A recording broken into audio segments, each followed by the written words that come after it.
Kalau bagi lesi kemarin, ya, semua transaksi sewa leasing ini adalah financial, gitu ya, transaksi financial lease, gitu ya. Jadi lesi harus mengakui seluruh atau mengkapitalisasi aset sewa, kecuali jika periode sewa kurang dari 1 tahun atau nilainya kurang dari $5.000 nilai asetnya ya.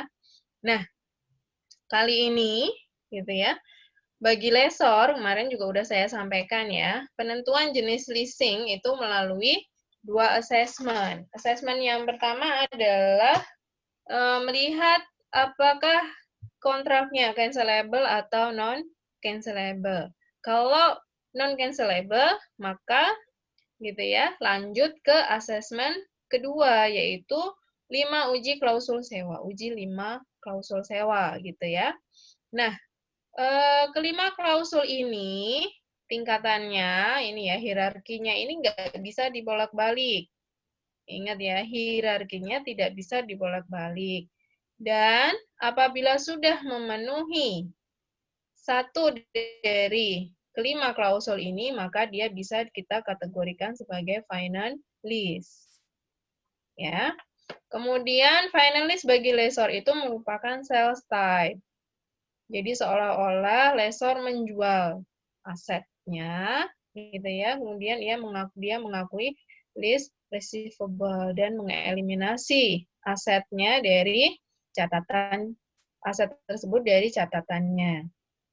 Oke, sampai di sini paham ya. Maka pada kesempatan kali ini nanti kita akan mempraktekkan ini ya, asesmen, terutama asesmen yang kedua, yaitu melakukan uji 5 klausul sewa gitu ya, untuk menentukan apakah leasing tersebut masuk dalam kategori finance lease atau operating lease bagi lessor gitu ya. Kemudian persamaan lease receivable ini juga jangan sampai lupa bahwa lease receivable sama dengan present value rental payment ditambah dengan present value warranted dan atau unwarranted residual value. Oke ya, kita kembali ke ilustrasi soal yang kemarin udah sempat kita bahas ketika bahas akuntansi lesi. Nah, sekarang akan kita lihat ya dari sisi lessor. Dalam hal ini PT Cita. Ya, kemarin kita udah bahas bagaimana perlakuan akuntansinya untuk PT IVA. Sekarang kita lanjutkan bagaimana pencatatan, gitu ya, penentuan jenis leasingnya, kemudian menghitung lease receivable-nya, kemudian amortisasinya dan pencatatannya oleh PT Cita selaku lessor, gitu ya. Saya ingatkan kembali perjanjian sewanya non-cancelable selama 5 tahun gitu ya.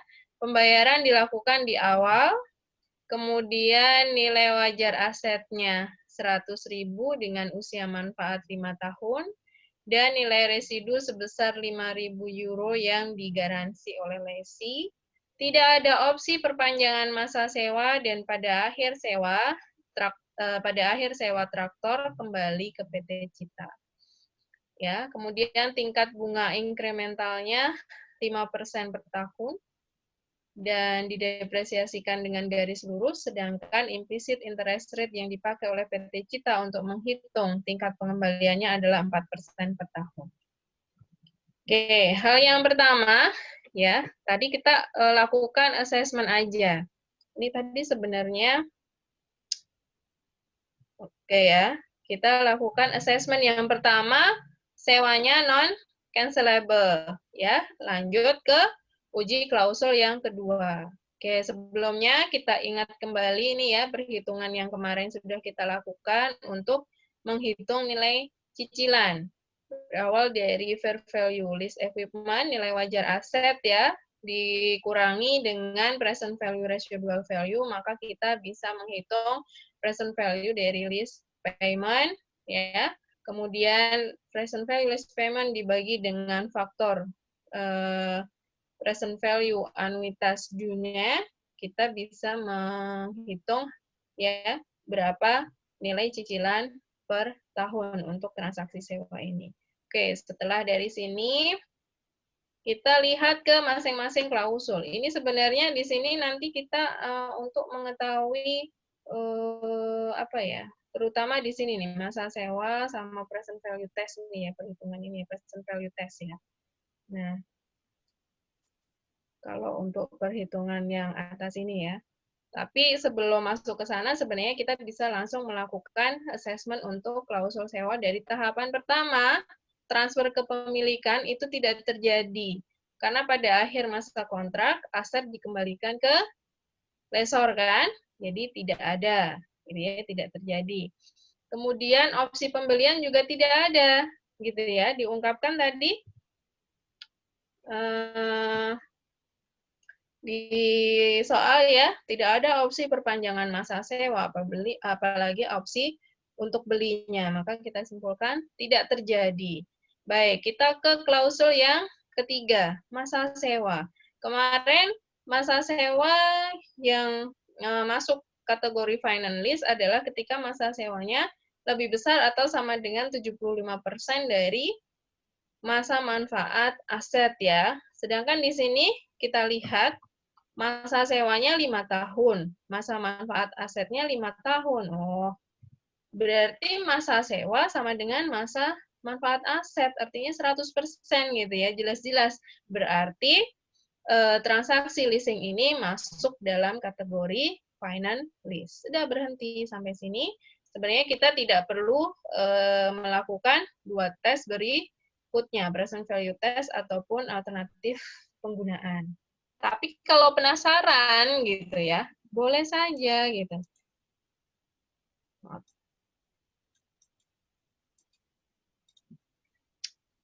Boleh saja kalau penasaran gitu ya. Kemarin untuk yang ketiga, present value pembayaran sewa itu harus lebih besar atau sama dengan 90% dari harga wajar. Oke, kalau kita amati di sini pada soal ilustrasi present value pembayaran sewanya sama dengan nilai wajar aset, ya kan? Present value pembayaran sewa yaitu sebesar 100.000 ya, sama dengan nilai wajar aset. Maka 100% juga, kalau lebih besar dari 90% sehingga masuk juga. Gitu ya. Alternatif penggunaan karena dia di masa akhir kontrak aset dikembalikan ke lessor, bisa dibilang tidak ada gitu ya. Jadi dikembalikannya di masa akhir kontrak. Jadi tidak ada. Oke, karena sudah memenuhi klausul yang ketiga, transaksi leasing ini kita kategorikan ke finance lease. Selanjutnya akan diperlakukan oleh lessor sebagai apa tadi? Sales type leasing. Sales type lease ya. Oke, kita masuk ke tahap berikutnya. Setelah diketahui jenis transaksinya ya, kemudian kita akan menghitung nilai lease receivable atau piutang sewanya yang akan dibukukan oleh lessor gitu ya. Pakai rumus tadi, lease receivable sama dengan present value of rental payment gitu ya. Ditambah dengan present value of guaranteed residual value-nya. Jadi 95.890 ditambah 4.109,65. 100.000 euro. Itu list receivable-nya ya.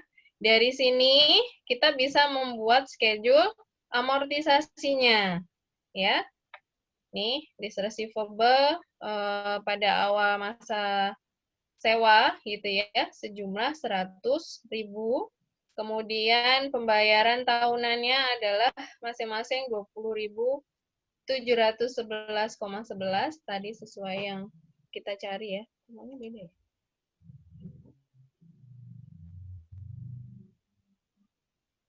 Oh iya, sama. Oke, ini ya. Kemudian seperti biasa ya, interest-nya adalah 4% dari saldo lease receivable. Pengurangan piutang adalah sebesar pembayaran tahunan dikurangi dengan interest. Sampai masa akhir sewa, gitu ya, nanti akan masih ada saldo, ini adalah sebesar present value dari pembayaran residual value yang tadi dijamin oleh Resi. Ya, paham ya?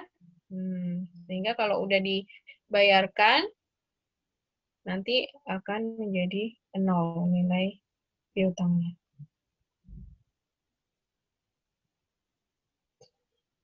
Oke, setelah membuat tabel amortisasinya, kita buat jurnal. Nah, sebelumnya berkaitan dengan nilai sisa atau residual value, kalau yang tadi kan digaransi ya, bagaimana kalau tidak digaransi? Secara umum, di sini ada perbandingan, tabel perbandingan perlakuannya ya. Lease receivable untuk transaksi leasing dengan nilai sisa yang digaransi dan tidak digaransi nilainya sama. Itu sama-sama sebesar 100.000 ya. Kemudian sell price. Ya, jadi kan tadi dicatatnya seperti menjual ya. Jadi nanti ketika saat awal transaksi sewa, saat penandatanganan kontrak sewa gitu ya. Jadi lessor akan mencatat seolah-olah dia menjual, mencatat piutang, adanya piutang gitu ya. Kemudian mengkredit nilai asetnya, ya, mencatat harga pokok penjualan, serta ada sales revenue yang dia bukukan. Nah, sell price-nya, kalau untuk transaksi leasing dengan nilai sisa yang digaransi, harga jual asetnya adalah sebesar nilai wajar. Sedangkan untuk unguaranteed residual value, gitu ya, sell price-nya adalah sebesar nilai wajar aset dikurangi dengan present value dari residual value-nya. Gitu ya. Karena kan nilai sisanya tidak digaransi gitu ya. Jadi besaran sales revenue-nya sudah include gitu ya, sudah dikeluarkan ya, present value dari nilai sisanya dikeluarkan. Karena tidak ada jaminan nanti gitu ya. Pada akhir masa sewa, aset akan kembali sebesar nilai sisanya. Jadi dikurangkan di awal sini ya, revenue-nya. Baik, kemudian COGS asetnya untuk guaranteed residual value dia sebesar COGS-nya gitu ya. Ini nilainya given ya, diketahui COGS-nya 85.000. Nah, sedangkan kalau residual value-nya unguaranteed ya, COGS-nya diakui sebesar nilai COGS dikurangi dengan present value dari residual value. Seperti itu. Sehingga apa tujuannya ini? Supaya gross profit yang diakui ya pada saat tahun awal masa sewa tadi sama nilainya, yaitu sama-sama sebesar 15.000. Oke, bisa dipahami ya. Sehingga gitu ya, catatannya akan seperti ini. Kalau dia guaranteed residual value gitu ya, lease receivable debit 100.000, COGS debit 85.000 sebesar COGS-nya. Inventory dikredit sebesar COGS-nya gitu ya. Kemudian sales diakui sebesar tadi nilai wajar aset 100.000. Nah, ini kalau yang unguaranteed ya, kita catat pada awal list commencement gitu ya, penandatanganan kontrak, kita sebagai lessor mencatat list receivable 100.000, kemudian COGS-nya 80.890 gitu ya. Kemudian inventory juga di kredit sekian 80.890 dan ada sales-nya adalah Oh, ini salah ya. Harusnya inventorinya sebesar 85.000, kemudian sales-nya adalah sebesar tadi 95. Ini ada kesalahan ya di sini ya, untuk inventory dan sales-nya. Inventorinya harusnya dikredit sebesar nilainya, yaitu 85.000, kemudian sales-nya diakui sebesar nilai wajar dikurangi dengan present value dari unguaranteed residual value-nya.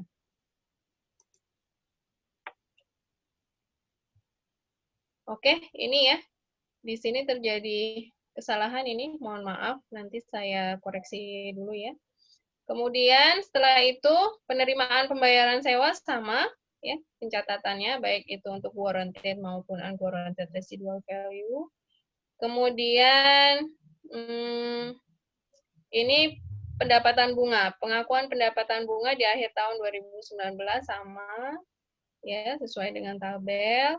Kemudian penerimaan pembayaran sewa yang kedua ya sama seperti pada tabel gitu ya, cash pada list receivable